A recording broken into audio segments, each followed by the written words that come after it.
और नया सवेरा की शुरुआत करते हैं इस वक्त की सबसे बड़ी खबर के साथ। जी हां, ऑपरेशन सिंदूर लगातार जारी है। भारतीय सेना ने एक वीडियो भी जारी किया है और इसके साथ ही कहा है कि पाकिस्तानी सशस्त्र बलों ने 8 और 9 मई की मध्य रात्रि को पूरे पश्चिमी सीमा पर ड्रोन और अन्य हथियारों का उपयोग करके कई हमले किए। तो आपको बताएं कि भारतीय सेना ने एक वीडियो जारी किया है। ऑपरेशन सिंदूर किस तरह से किया गया, किस तरह से ऑपरेशन सिंदूर के दौरान 8 और 9 मई की मध्य रात्रि का वीडियो जारी किया गया है। भारतीय सेना की तरफ से भारतीय सेना हर प्रयास को नाकाम कर रही है। पाकिस्तान को लगातार मुंहतोड़ जवाब दिया जा रहा है। पश्चिमी सीमा पर ड्रोन और मिसाइल का उपयोग हुआ था। LOC पर पाक की ओर से संघर्ष विराम का उल्लंघन भी किया गया। तो एक वीडियो भारतीय सेना की तरफ से जारी किया गया। एक बड़ी खबर आपको बता रहे हैं, भारतीय सेना ने ड्रोन हमलों का नाकाम किस तरह से किया और हर उस नापाक कोशिशों को किस तरह से मुंहतोड़ जवाब भारतीय सेना की तरफ से दिया जा रहा है, आपको बता रहे हैं। एक वीडियो भारतीय सेना की तरफ से जारी किया गया और इस वीडियो में बताया गया कि किस तरह से LOC पर उल्लंघन किया गया और किस तरह से पाक ने नापाक इरादों के साथ भारत पर हमला बोला। 8 और 9 मई की मध्य रात्रि का वीडियो भारतीय सेना की तरफ से जारी किया गया है। तो बड़ी खबर आपको बता रहे हैं, पाकिस्तान की नापाक हरकत का सच एक बार फिर सामने आया है। भारतीय सेना की तरफ से वीडियो जारी किया गया है और बताया है कि किस तरह से LOC पर पाक की ओर से संघर्ष विराम का उल्लंघन एक बार नहीं बल्कि लगातार किया जा रहा है। भारतीय सेना किस तरह से मुंहतोड़ जवाब लगातार नापाक हरकतों को दे रही है और ऑपरेशन सिंदूर को लेकर भारतीय सेना ने एक वीडियो जारी किया है जिसमें बताया गया है कि किस तरह से भारतीय सेना ने हर प्रयास को नाकाम किया है।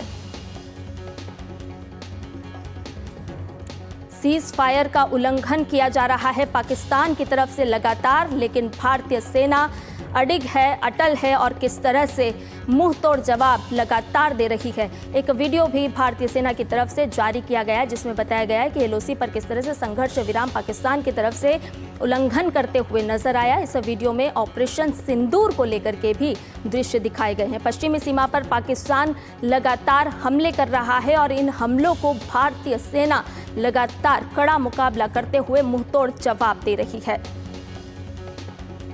ड्रोन से हमले की कोशिश पाकिस्तान की तरफ से की गई जिसे भारत ने नाकाम कर दिया। वहीं आपको बताएं कि पाकिस्तान ने भारत में स्वार्म ड्रोन LOC और अंतर्राष्ट्रीय सीमा पर स्वार्म ड्रोन भेजने की कोशिश को भी नाकाम कर दिया है। कल रात पाकिस्तान ने फिर एक बार कायराना हरकत की और भारतीय सेना ने इस कायराना हरकत का मुंहतोड़ जवाब दिया है। पाकिस्तान ने भारत में भेजे स्वार्म ड्रोन और इन ड्रोन को किस तरह से नाकाम किया भारतीय सेना ने। LOC और अंतर्राष्ट्रीय सीमा पर स्वार्म ड्रोन भेजने की कोशिश को भारतीय सेना ने नाकाम कर दिया है और आपको बताएं कि भारत ने 50 से ज़्यादा ड्रोन मार गिराए हैं, यानी कि जमींदोज कर दिए, नेस्तनाबूद कर दिए। उधमपुर, सांबा, जम्मू, अखनूर, नगरोटा ये ऐसी जगह है जहां पर भारतीय सेना की तरफ से लगातार एक्शन लिया जा रहा है। पठानकोट में भी भारतीय सेना ने कई ड्रोन नष्ट किए हैं। कल रात पाकिस्तान की ओर से एक बार फिर नापाक हरकत की गई और इस कायराना हरकत का जवाब भारतीय सेना ने दिया, सुरक्षा बलों ने दिया। पाकिस्तान ने भारत में स्वार्म ड्रोन भेजने का एक बार फिर नापाक कदम उठाया और इसका जवाब भारतीय सेना सुरक्षा बलों की तरफ से दिया गया। LOC और अंतर्राष्ट्रीय सीमा पर स्वार्म ड्रोन भेजने की नाकाम कोशिश हुई। इस कोशिश को नाकाम किया भारतीय सेना ने, भारत के वीर जवानों ने। उधमपुर, सांबा, जम्मू, अखनूर, नगरोटा ये ऐसी जगह है जहां पर एक्शन हुआ है। तो पठानकोट में भी भारतीय सेना ने ड्रोन को नष्ट किया है। कल रात पाकिस्तान ने एक बार फिर कायराना हरकत की और इस कायराना हरकत का जवाब सीना चौड़ा करके भारतीय जवानों ने दिया है। पाकिस्तान ने भारत में स्वार्म ड्रोन भेजने का काम किया जिसे एक बार फिर मुंहतोड़ जवाब दिया गया और इस कोशिश को भी नाकाम कर दिया गया। LOC और अंतर्राष्ट्रीय सीमा पर स्वार्म ड्रोन भेजने की जो कोशिश हुई उसे नाकाम किया गया और आपको बताएं कि 50 से ज़्यादा ड्रोन भारत की तरफ से, भारतीय सेना की तरफ से खत्म किए गए, नेस्त नाबूद किए गए। यानी कि इन हर कोशिश को नाकाम किया गया।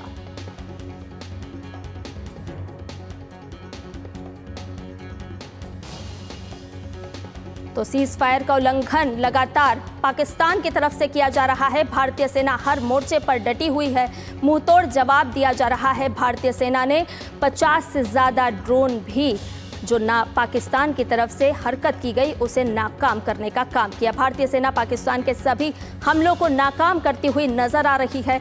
पश्चिमी सीमा पर पाकिस्तान के जो हमले हुए उसे नाकाम किया गया।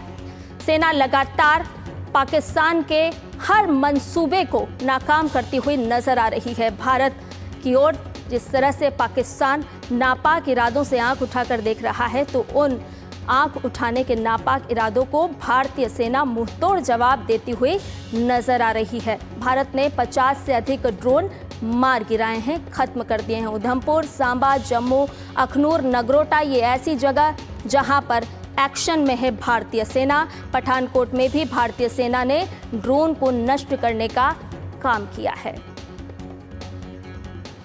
आपको बताएं कि बाज नहीं आ रहा है पाकिस्तान, लेकिन भारतीय सेना लगातार चुनौती दे रही है और मुंहतोड़ जवाब देने का भी काम कर रही है, क्योंकि ये बदला हुआ भारत है।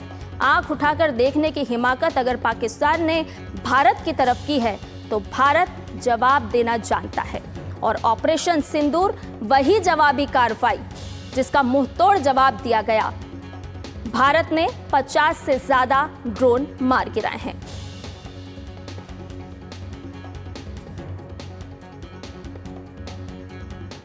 और ज्यादा जानकारी के साथ अलग अलग जगहों से हमारे संवाददाता जुड़ गए हैं। अखिलेश सुमन हमारे साथ जुड़े हुए हैं, अश्विनी मिश्रा जम्मू कश्मीर से हमारे साथ जुड़ गए हैं, मेघना जुड़ी हैं हमारे साथ गुजरात से, और साथ ही साथ लक्ष्य आर्य जुड़े हैं हमारे साथ अंकुश शर्मा जुड़े हैं जम्मू से।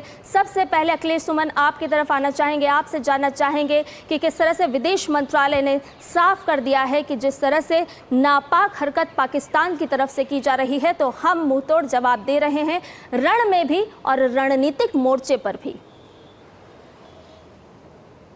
देखिए, कल विदेश सचिव विक्रम मिस्री ने ब्रीफ किया था मीडिया कर्मियों को, और उन्होंने एक जो बहुत ही खास बात बताई कि हमने अपना बहुत सारा डॉक्यूमेंट जिसमें कि प्रूफ है कि पाकिस्तान किस तरीके से इस हमले में जुड़ा हुआ है, उसका प्रूफ यूएन की सैंक्शंस कमेटी को दिया गया है। यूएन की सैंक्शन कमेटी वह संस्था होती है जो किसी भी देश के खिलाफ सैंक्शन लगा सकती है, किसी भी देश के अंदर के किसी ऑर्गेनाइजेशन के खिलाफ सैंक्शन लगा सकती है, और किसी भी देश के किसी और जो ऐसे संगठन है जो कि मान लीजिए सेना है उसके खिलाफ सैंक्शन लगा सकती है। तो भारत एक बहुत बड़ा कदम इस मामले में उठाने जा रहा है। जो मुझे सूत्रों से पता चला है कि एफएटीएफ में भी भारत जा रहा है, और एफएटीएफ को भी भारत बोलने वाला है कि पाकिस्तान जो है एक बार फिर से टेररिस्ट फंडिंग में जुड़ गया है। आपको याद होगा कि एफएटीएफ पे पहले भारत ग्रे लिस्ट में था, लेकिन बाद में वो ग्रे लिस्ट से बाहर आ गया था। लेकिन अब भारत की कोशिश पूरी है कि पाकिस्तान को फिर से ग्रे लिस्ट नहीं, उसको रेड लिस्ट में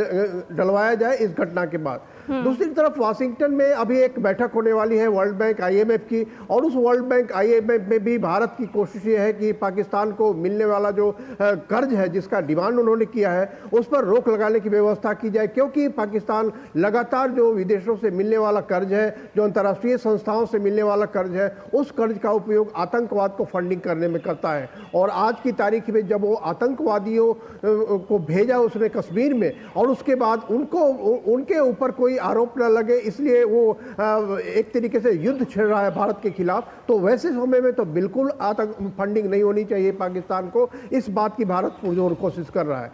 देखिए, दूसरी तरफ विदेश मंत्री एस जयशंकर भी लगातार राजनयिक मोर्चे पे दुनिया को अवगत करा रहे हैं। कल सऊदी अरब के विदेश राज्य मंत्री भारत आए थे, कल सुबह उनका दौरा अचानक हुआ था देखते हुए इस स्थिति को, और उनसे विदेश मंत्री जयशंकर ने कहा कि देखिए, हम लोग काफ़ी संयत तरीके से काम कर रहे थे अभी तक, लेकिन जिस तरीके से पहलगाम की घटना है उसके बाद हम रेसिप्रोकल जवाब दे रहे हैं, और अगर पाकिस्तान कोई भी हरकत करेगा तो उसका माकूल जवाब दिया जाएगा। तो सऊदी अरब को ये मैसेज दे दिया गया। ईरान के विदेश मंत्री यहाँ आए थे, ईरान के विदेश मंत्री के साथ भी ज्वाइंट कमीशन की बैठक हुई, उसमें भी विदेश मंत्री ने कह दिया कि निश्चित तौर पे हम काफ़ी संयम रखने वाले देश हैं, हम काफ़ी नियम कानून से चलने वाले देश हैं, लेकिन अगर हम पर हमला हो रहा है तो हम भी उसका माकूल जवाब देंगे। तो यह बात साफ है। कल रात में मार्को रूबियो जो अमेरिका के विदेश मंत्री हैं उनसे उन्होंने बात की, और मार्को रूबियो अभी अमेरिका के सिर्फ विदेश मंत्री नहीं है बल्कि वहां के राष्ट्रीय सुरक्षा सलाहकार भी है। उनको उन्होंने पूरी घटना की जानकारी दी, कल की पूरी घटना की जानकारी दी कि किस तरह पाकिस्तान लगातार युद्धोन्माद की स्थिति पैदा कर रहा है। लगातार मान लीजिए कि भारत ने अगर आतंकवादी अड्डों पर हमला किया, आतंकवादी अड्डों को नेस्तनाबूद किया, और ये वो आतंकवादी अड्डे थे जिन्हें संयुक्त राष्ट्र ने प्रतिबंधित किया हुआ था, उसके बाद क्यों सिविलियन इलाके में पाकिस्तान की तरफ से हमले हो रहे? तो मार्को रूबियो को उन्होंने पूरी तरह समझा दिया कि पाकिस्तान चाहता है कि इसको युद्ध में तब्दील करे, और अगर युद्ध में वो तब्दील करना चाहता है तो भारत इसका पूरी तरह से जवाब देने के लिए तैयार है। इसके बाद विदेश मंत्री की बात हुई यूरोपीय यूनियन के विदेश मंत्री से, और यूरोपीय यूनियन के विदेश मंत्री को भी उन्होंने यही बात समझाई। उसके बाद इटली के विदेश मंत्री और डिप्टी प्राइम मिनिस्टर से उनकी बात हुई और उन्होंने भी ये बात समझाई। तो भारत की लगातार कोशिश ये है कि जिस तरीके से पहलगांव की घटना के बाद उन्होंने करीब करीब 45 देशों के राजदूतों को बुलाकर ब्रीफिंग दी थी, उसके बाद जब पहला हमला किया भारत ने आतंकवादी अड्डों पर, उसके बाद P5 जो संयुक्त राष्ट्र सुरक्षा परिषद के अस्थायी सदस्य हैं उनके भारत में जो राजदूत है उनको बुलाकर ब्रीफिंग दी। कुछ और विदेश मंत्रियों से विदेश मंत्री जयशंकर ने बात की। आप हमारे साथ बने रहिए, हमारे साथ अश्विनी भी जुड़े हुए हैं। जम्मू कश्मीर का रुख करते हैं। अश्विनी, क्या कुछ ताजा अपडेट है जम्मू कश्मीर में? क्योंकि जिस तरह से अखिलेश भी बता रहे हैं कि साफ तौर पर विदेश मंत्रालय की तरफ से भी कहा जा रहा है, भारत सरकार की तरफ से भी कहा जा रहा है कि सिविलियंस पर पाकिस्तान की तरफ से हमला किया जा रहा है और इसका मुंहतोड़ जवाब दिया जाएगा। तो जम्मू कश्मीर के अगर ताजा अपडेट की अगर बात करें तो इस वक्त किस तरह के हालात वहां पर हैं? देखिए संध्या, कल पाकिस्तान ने जम्मू कश्मीर के क्षेत्रों में अगर उनकी बात करें तो नगरोटा, उधमपुर, सांबा, पठानकोट और साथ ही साथ जम्मू, इन सब क्षेत्रों में ड्रोन से हमले किए, मिसाइल से हमले किए। भारत ने सभी ड्रोन और मिसाइल हमलों को पूरी तरीके से नाकाम कर दिया है। 50 से ज़्यादा ड्रोन को मार गिराया गया है और ये पूरी की पूरी पाकिस्तान की एक बहुत सुनियोजित और बड़ा प्रभावी कार्रवाई करने की कोशिश में था कि वो मिसाइल और ड्रोन हमलों के जरिए हमारे सैन्य ठिकानों को निशाना बना सके, लेकिन उसमें पाकिस्तान के हर एक हमले को नाकाम कर दिया गया है। 50 से ज़्यादा ड्रोन मार गिराए गए हैं और हमारी पश्चिमी सीमा पर पाकिस्तान ने जिस तरीके से कल हिमाकत की है उसका मुंहतोड़ जवाब दिया गया है। कश्मीर की अगर बात करें तो कश्मीर में लाइन ऑफ कंट्रोल पर अगर देखें कुपवाड़ा, उड़ी, केरन, करना सेक्टर, तंगधार सेक्टर, उसके अलावा जम्मू में अगर देखें तो राजौरी, पुंछ और अखनूर सेक्टर, यहाँ पर पाकिस्तान ने हैवी शेलिंग की है, सीज फायर वायलेशन किया है। अब तो सीज फायर वायलेशन जैसे शब्द कहना कहीं ना कहीं बेमानी हो जाता है, क्योंकि पाकिस्तान ने भारत को युद्ध जैसी स्थिति में झोंक दिया है। वॉर लाइक कंडीशन में पाकिस्तान ने भारत को लाकर खड़ा कर दिया है। ये भारत का अपना संयम है, एक संयमित राष्ट्र के रूप में, संयमित शक्ति के रूप में, कि भारत अभी इसको सीज फायर वायलेशन बताता है। लेकिन जो हमारा पूरा का पूरा एयर डिफेंस सिस्टम था, हमारा पूरा का पूरा जो यूएस ग्रिड है, उसमें L-70 तोपों के जरिए, Zu-23 के जरिए, शिल्का सिस्टम के जरिए और अन्य जो हमारे उन्नत उपकरण हैं उनका उपयोग करते हुए हर एक हमले को, पाकिस्तान के हर एक हमले को, जो ड्रोन हमले थे, जो मिसाइल हमले थे, उसको नाकाम कर दिया गया है। पाकिस्तान की हिमाकत लगातार जारी है। रात भर पाकिस्तान ने सीमा पार से हमारे रिहायशी इलाकों को नुकसान पहुंचाने की कोशिश की है। पुंछ हुआ, राजौरी हुआ, साथ ही साथ यहाँ पर करना सेक्टर, केरन सेक्टर, तंगधार सेक्टर, उड़ी और कुपवाड़ा, इन सब जगहों पर पाकिस्तान ने लाइन ऑफ कंट्रोल के पर काफ़ी हैवी शेलिंग की है। लेकिन हमारे भी तोपखानों के मुंह खोल दिए गए हैं, तोपें हमारी गरज रही हैं। पाकिस्तान के हर एक नापाक हरकत का माकूल जवाब दिया जा रहा है और पाकिस्तान की अनेक अग्रिम चौकियों को ज़बरदस्त नुकसान पहुँचा है। पाकिस्तान को इतना नुकसान पहुँचा है, पाकिस्तान को इतनी क्षति का अंदाजा नहीं था। पाकिस्तान को भारत ने बार बार 22 अप्रैल के बाद हर एक जवाबी प्रत्युत्तर दिए जाने के बाद भारत ने अपना स्टैंड एकदम क्लियर किया था कि हम एस्केलेट नहीं करना चाहते, संघर्ष को हम बढ़ाना नहीं चाहते हैं। लेकिन पाकिस्तान मात खा सकता है, बाज नहीं आ सकता। पाकिस्तान की हरकतें इसी तरीके से लगातार हैं। तो कल रात 8 बजे से लेकर 10 बजे के बीच पश्चिमी सीमाओं पर जो जितने भी ड्रोन के हमले किए गए थे पूरी तरीके से वो नाकाम तो कर ही दिए गए हैं। साथ ही साथ LOC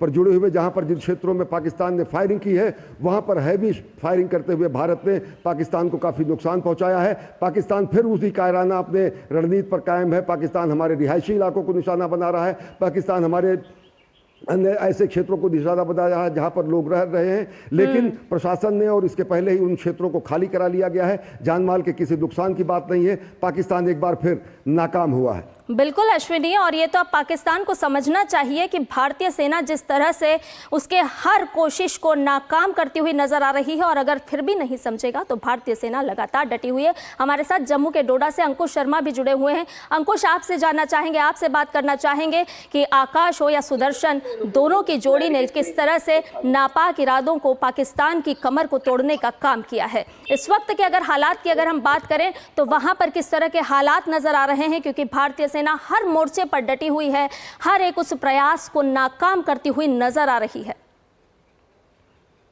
देखिए, जम्मू कश्मीर का बच्चा बच्चा इस समय भारतीय सेना के साथ खड़ा है और पाकिस्तान को कल रात से ही 8 बजे से ही मुंह तोड़ जवाब मिल रहा है। किसी भी तरह की पाकिस्तान की तरफ से कार्रवाई की जा रही है, पाकिस्तान को मुंह तोड़ जवाब दिया जा रहा है। लगभग रात को 8 बजे सायरन सुनाई देता है, उसके बाद पाकिस्तान की तरफ से हमला किया जाता है, जिसको पूरी तरह से भारतीय सेना की तरफ से विफल किया जाता है। पाकिस्तान की तरफ से टारगेट किया जाता है ज़्यादातर उधमपुर, बहुत ही ज़्यादा संवेदनशील इलाका है जहां पर नॉर्दर्न कमांड भी है, और इसके साथ साथ नगरोटा को टारगेट करने की कोशिश की जाती है, जम्मू एयरपोर्ट को टारगेट करने की कोशिश की जाती है। और सबसे अच्छी बात इसमें यह रही कि एक भी मिसाइल या एक भी ड्रोन जो कि पाकिस्तान की ओर से भेजा गया था वो किसी भी तरह का नुकसान नहीं कर पाया, और उसे पूरी तरह से जो भारतीय सेना का एयर डिफेंस सिस्टम है उसके तहत पूरी तरह से नस्तानाबूद कर दिया गया। और इस समय अगर हम सिचुएशन की बात करें तो ग्राउंड पर इस समय सिचुएशन पहले की तरह ही नजर आ रही है,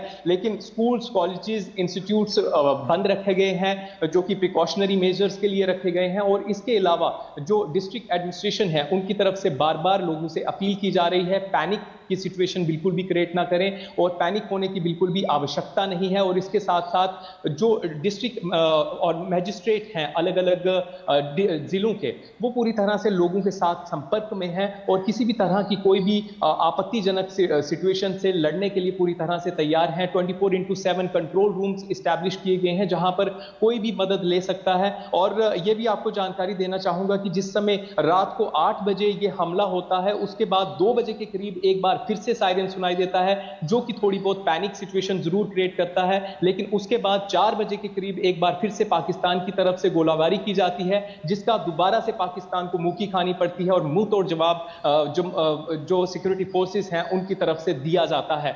और इस समय की सिचुएशन पूरी तरह से सामान्य बनी हुई है। लेकिन अगर राजौरी पुंछ की बात करें तो वहां पर से कुछ खबरें जरूर मिल रही हैं, जो कि रिपोर्ट्स आ रही हैं कि वहां पर थोड़ा बहुत जो डैमेज है वो जरूर देखने को मिला है, लेकिन फिलहाल किसी भी तरह की कोई इंजरीज या फिर कैजुअलिटीज की खबर हमारे पास नहीं है।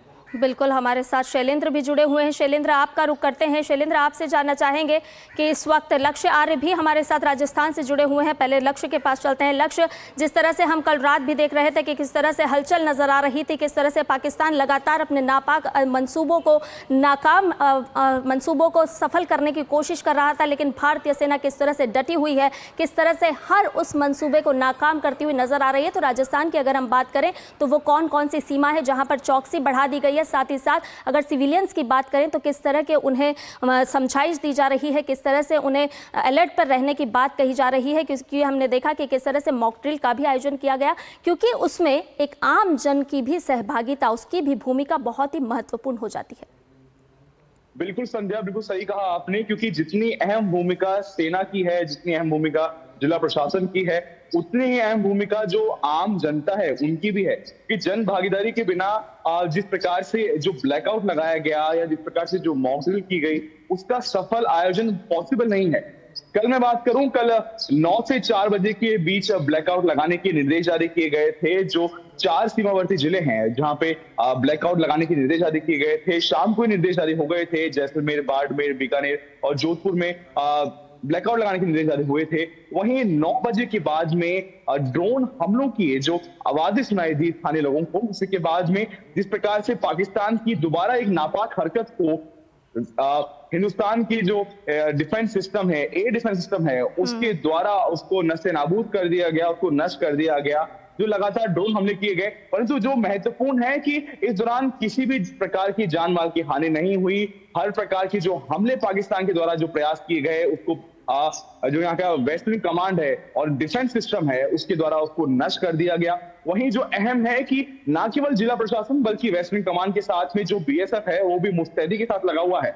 यहाँ बज्जो और खाजूवाला में आरएसी की अतिरिक्त कंपनियां नियुक्त की गई हैं। वहीं जो बॉर्डर के 20 किलोमीटर जगह जो क्षेत्र है, वहां के गांवों को इवैक्यूएट किया जा रहा है। वहां के लोगों को रात को स्थिति को देखते हुए उनको कुछ लोगों को बंकरों में शिफ्ट किया गया, कुछ लोगों को पीछे शिफ्ट किया जा रहा है। साथ ही साथ में जो मैं बताना चाहूंगा आपको, जो सीएम भजनलाल शर्मा है, क्योंकि रात को जिस प्रकार से जो स्थितियां बन गई थी, इसको लेकर एक हाई लेवल मीटिंग जयपुर में आयोजित की गई। उसमें निर्देश दिए गए कि जिस प्रकार की आपदा स्थिति बनी हुई है, जिस प्रकार की एक सिचुएशन बनी हुई है, इसके मद्देनजर एक इमरजेंसी फंड उन जिलों में जो सीमावर्ती जिले हैं, जो जोधपुर, बाड़मेर, जैसलमेर, श्रीगंगानगर, जो सीमा से सटके जिले हैं, क्योंकि राजस्थान से 1000 से अधिक किलोमीटर की जो ये सीमा है, 1037 के लगभग किलोमीटर की जो सीमा है, यहाँ से 5 जिले लगते हैं संध्या। तो इन जिलों के लिए एक इमरजेंसी फंड 5-5 करोड़ रुपए का इमरजेंसी फंड भी रिलीज किया गया। वहीं कुछ जो अधिकारी इन जिलों में जो नियुक्त थे, जो या तो छुट्टी पे थे या उनके जो पद रिक्त थे, तो उन पदों को रातों रात भरने के निर्देश दिए गए। अभी तक जो अनुमान है और जो अभी तक जो जानकारी है, सूचना के अनुसार 7 आरएस अधिकारियों को नियुक्त किया गया है उन रिक्त पदों पे। तो लगातार इसी के साथ में जो छुट्टियां हैं अधिकारियों की, वो रद्द कर दी गई हैं। जोधपुर और बाड़मेर के साथ में जैसलमेर में जो स्कूल है, जो शिक्षण संस्थान है, चाहे वो राजकीय, गैर राजकीय या आंगनबाड़ी हो, इनमें छुट्टियां घोषित कर दी गई थी। परंतु जिस प्रकार की स्थितियां हैं, स्थितियों को देखते हुए अब श्रीगंगानगर में भी जो शैक्षणिक संस्थान है, उनमें छुट्टियां घोषित कर दी गई हैं। तो जो जिस प्रकार के जितने भी जो स्कूल, कॉलेजेस, यूनिवर्सिटीज हैं, वहां पे छुट्टी घोषित कर दी गई है। फिलहाल जो स्थिति है वो नॉर्मल बनी हुई है। जो लगातार वेस्टर्न कमांड है, बीएसएफ है, वो मौजूद है। परंतु जो अहम बात आपने शुरुआत में कही संध्या की, जो जनता है, जनता की मैं बताना चाहूंगा संध्या, मैं 3-4 दिन से जो सीमावर्ती क्षेत्र है यहाँ पे मौजूद हूँ। जनता के बहुत 2 अहम पर्सपेक्टिव हैं जो मुझे यहाँ पे एक्सपीरियंस करने को मिले कि क्योंकि एक जो ब्लैकआउट के साथ में जो अलर्ट जारी होता है, उसमें जो जनता का सहयोग है। दूसरा, बिल्कुल लक्ष्य, जनता का सहयोग भी बहुत ही महत्वपूर्ण है। और जिस तरह से आप बता रहे हैं कि रिक्त पदों को भरा जा रहा है, तो वहीं स्कूल और आंगनबाड़ी में छुट्टी भी घोषित की गई है। और यही पूर्व योजना होती है जो नापाक इरादों को नेस्त नाबूद करने का काम करती है।